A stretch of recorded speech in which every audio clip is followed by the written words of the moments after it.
आजच्या व्हिडिओमध्ये आपण गूळ आणि शेंगदाण्याचे लाडू ही रेसिपी बघणार आहोत। आता हे लाडू करताना इथे एकही थेंब तेल किंवा तूप वापरलेलं नाहीये, तरी देखील हे लाडू 2 ते 3 महिने अगदी आरामात टिकतात आणि त्याला अजिबात वास देखील येत नाही। तर जास्त वेळ न घालवता लगेचच रेसिपीला सुरुवात करूया। इथे मी 1 किलो शेंगदाणे घेतलेले आहेत आणि 1 किलो शेंगदाण्यासाठीच इथे 1 किलो गूळ देखील घेतलेला आहे। तुम्ही जर थोडं अगोड खात असाल तर 1 किलो गुळाऐवजी इथे तुम्ही 800 ग्रॅम गुळाचा वापर करू शकता। आता सगळ्यात आधी जे शेंगदाणे आहेत ते आपल्याला चांगले गरम करून घ्यायचेत। तर शेंगदाणे गरम करण्यासाठी इथे गॅसवर एक कढई गरम करत ठेवायची आहे। कढई फार गरम करायची नाहीये, हलकी गरम करून घ्यायची आहे। कढई हलकी गरम झाली की त्यामध्ये मग आपण हे जे शेंगदाणे घेतले ते थोडे थोडे करून गरम करून घ्यायचेत। आता शेंगदाणे गरम करताना गॅसची जी फ्लेम आहे ती कमीच ठेवायची आणि मंद आचेवर हे शेंगदाणे छान भाजून घ्यायचेत। जर मोठ्या आचेवर शेंगदाणे भाजले तर ते बाहेरच्या बाजूने चांगले भाजले जातात, परंतु आतमध्ये मात्र कच्चेच राहतात।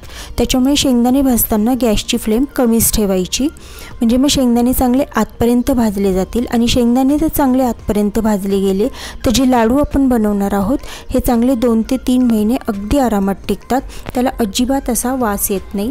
आता आपण हे जे शेंगदाणे भाजतो तर ते जेव्हा भाजले जातात त्यातनं चटचट असा आवाज यायला लागतो आणि त्यावर हलके हलके डागही पडायला लागतात। तर त्यावेळी समजायचं की शेंगदाणे व्यवस्थित भाजले गेलेले आहेत। आता हे जे भाजून घेतलेले शेंगदाणे आहेत हे थंड करून घेण्यासाठी एका पसरट भांड्यात काढून ठेवायचे। इथे मी एका परातीत हे शेंगदाणे काढून घेतलेले आहेत। आता हे शेंगदाणे थंड करण्यासाठी परातीत काढून घेतले आणि याचप्रमाणे आपण राहिलेले जे शेंगदाणे आहेत ते सुद्धा इथे भाजून घेणार आहोत। तर सगळे शेंगदाणे इथे भाजून झालेले आहेत। आता हे शेंगदाणे पूर्णपणे थंड करायचे आणि त्यानंतरच मग आपण हे पुढे वापरणार आहोत। आता इथे तुम्हाला जर शेंगदाण्याचे साल काढून वापरायचे असतील तरी चालेल, परंतु मी हे शेंगदाणे सालासहित वापरणार आहे। तर आता हे जे शेंगदाणे आहेत हे पूर्ण थंड झालेले आहेत। या ठिकाणी एक मिक्सरचं मोठं भांडं घेतलंय आणि त्यामध्ये हे शेंगदाणे थोडे थोडे करून घ्यायचे आणि त्यासोबत इथे ह्या शेंगदाण्यासोबतच थोडा थोडा गूळ देखील यामध्ये टाकायचा आहे। तर मी इथे अख्खे शेंगदाणे घेतलेले आहे आणि त्यामध्ये हा गूळ टाकून घेतलेला आहे। तर ही पद्धत जी आहे ती मला सोपी वाटते, त्यानुसार मी इथे हे शेंगदाणे आणि गूळ बारीक करून घेते। पण तुम्हाला जर ही पद्धत सोपी वाटत नसेल तर तुम्ही आधी शेंगदाणे बारीक करून घ्यायचे, थोडेसे जाडसर वाटले तरी चालतील, अगदी बारीकही नको आहे। आणि त्यानंतर मग त्याच्यामध्ये बारीक केलेल्या शेंगदाण्यामध्ये गूळ मिक्स करायचा आणि परत एकदा ते सगळं मिश्रण मिक्सरला वाटून घ्यायचं। तर इथे मी हे गूळ आणि शेंगदाणे एकदा मिक्सरला फिरवून घेतले। हे थोडं जाडसर मिश्रण आहे, तर हे मिश्रण अजून परत एकदा आपण फिरवून घेणार आहोत।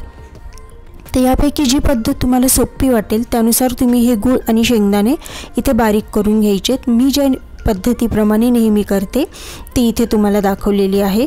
आता एकदा मिक्सरला फिरवून घेतल्यानंतर चमच्याने हे जे मिश्रण आहे मिक्सरच्या भांड्यातलं ते नीट खालीवर करून घ्यायचं आणि परत एकदा हे मिश्रण मिक्सरला चांगलं फिरवून घ्यायचं। तर हे मिक्सरला आपण परत एकदा हे गूळ शेंगदाण्याचं मिश्रण फिरवून घेतलं होतं आणि इथे तुम्हाला दिसत असेल की हे छान बारीकही झालेलं आहे, अगदी बारीकही केलेलं नाही की अगदी त्या शेंगदाण्याचं तेल निघेल। तर आणि इथे जर आपण ह्याला लाडू करून बघायचा प्रयत्न केला तर ह्याला छान बाइंडिंगसुद्धा येतं आहे, म्हणजे आपण इथे जे गूळ आणि शेंगदाण्याचं प्रमाण घेतलं ते अगदी बरोबर आहे। आणि ह्याला इथे आपण एकही थेंब तेल किंवा तूप हे काहीही वापरलेलं नाही आहे। तर ह्याचप्रमाणे आपण सगळे गूळ आणि शेंगदाणे इथे बारीक करून घेतलेले आहे। एकदा हे सगळं मिश्रण बारीक करून झालं की हाताने परत एकदा नीट व्यवस्थित हे एकत्र करून घ्यायचे। तर सगळे गूळ आणि शेंगदाण्याचं जे मिश्रण आहे ते अशा पद्धतीने नीट व्यवस्थित एकजीव करून घेतलेलं आहे। आता ह्याचे लाडू वळायला घ्यायचेत। तर तुम्हाला ज्या आकाराचा लाडू हवा आहे त्यानुसार इथे मिश्रण हातात घ्यायचं आणि त्याचे लाडू वळून घ्यायचेत। तर मी इथे थोडेसे मोठे लाडू केलेले आहेत, पण तुम्हाला लहान आवडत असतील तर तुम्ही त्यानुसार इथे हे सगळे लाडू करून घ्या। तर हे पहा इथे हा लाडू इथे वळून झालेला आहे आणि त्याला छान ग्लेज देखील आलेली आहे। जरी तेल वापरलं नाही, तूप वापरलं नाही तरी सुद्धा ह्या लाडवाला खूप छान ग्लेज आलेली आहे आणि बाइंडिंगही छान आलेलं आहे। तर अशाच पद्धतीने आपण सगळे लाडू इथे करून घेणार आहोत। तर सगळे लाडू इथे करून झालेले आहेत आणि मी जे हे शेंगदाणे आहेत हे थोडेसे जाडसर ठेवले, त्यामुळे ह्याचं टेक्स्चर असं दिसतंय। तुम्हाला अजून थोडंसं हलकं फिरून घेतलं तर अगदी प्लेन असं टेक्स्चर इथे दिसेल। त्यानुसार सुद्धा इथे कडेला जे काही लाडू ठेवलेत ते अजून मी थोडंसं मिश्रण फिरून घेतलं होतं आणि मग करून घेतलेले आहेत। आता लवकरच श्रावण महिनाही सुरू होईल, तर त्यावेळी तुम्ही अशा पद्धतीने हे गूळ शेंगदाण्याचे लाडू नक्कीच बनवून ठेवू शकता। व्हिडिओ जर आवडला असेल तर व्हिडिओला लाईक करा, शेअर करा, कमेंट करून सांगायला विसरू नका। चॅनलवर नवीन असाल तर चॅनलला नक्कीच सबस्क्राईब करा। परत भेटूयात पुढच्या नवीन व्हिडिओमध्ये, तोपर्यंत धन्यवाद।